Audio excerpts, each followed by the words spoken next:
बड़ी खबर सामने आ रही है। अशोक गहलोत सरकार का व्यवस्थापकों के लिए बड़ा फैसला सामने आया है। ग्राम सेवा सहकारी समितियों में व्यवस्थापकों के लिए सेवा नियम जारी किए गए हैं। सहकारी भर्ती बोर्ड से व्यवस्थापकों की भर्ती होगी। अनुकंपा नियुक्ति का यहां पर प्रावधान किया है और सरकार के इस फैसले से भाई भतीजावाद खत्म होगा। केंद्रीय सहकारी बैंकों में बैंकिंग सहायता के 20% पद व्यवस्थापकों के लिए आरक्षित यहां पर होंगे और व्यवस्थापकों की स्क्रीनिंग व्यवस्था को समाप्त किया जाएगा। 240 संचित पीएल का प्रावधान और 3000 ग्राम सेवा सहकारी समितियों में व्यवस्थापकों के पद पर सीधी भर्ती यहां पर होगी। तो बड़ा फैसला यहां पर गहलोत सरकार की तरफ से लिया गया है।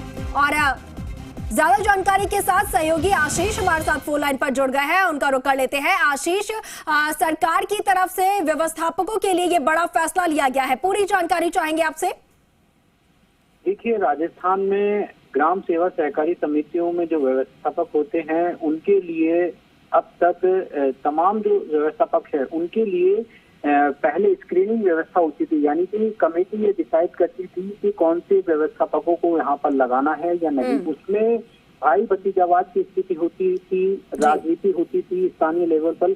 लेकिन अब ये नई व्यवस्था से पूरी तरह से ये भाई भतीजावाद खत्म होगा। यानी कि जो नए सेवा नियम बनाए गए हैं उसमें सहकारी भर्ती बोर्ड के माध्यम से उनकी परीक्षा आयोजित की जाएगी और परीक्षा में जो अभ्यर्थी सफल होंगे वो व्यवस्थापक लगेंगे। इसके साथ साथ बड़ा फैसला ये भी लिया है कि पहले अनुकंपा नियुक्ति का कोई प्रावधान नहीं था, लेकिन अब अनुकंपा नियुक्ति भी हो सकेगी। यानी कि जिसके परिवार में किसी व्यवस्थापक के परिवार में किसी की डेथ हो जाती है या फिर उसके जो अनुकंपा नियुक्ति है उन्हें दी जाएगी। और बड़ी बात ये भी है कि केंद्रीय सहकारी बैंकों में जो बैंकिंग सहायक है उनके लिए 20% का जो पद है वो व्यवस्थापकों के लिए आरक्षित रखा गया है। यानी कि सरकार के इस फैसले से स्क्रीनिंग व्यवस्था को खत्म करने से पूरी तरह से जो भाई भतीजावाद की स्थिति से रहती थी वो पूरी तरह से खत्म होगी। इसके साथ साथ इस फैसले से 3000 ग्राम सेवा सहकारी समितियों में जो व्यवस्थापक की नियुक्ति है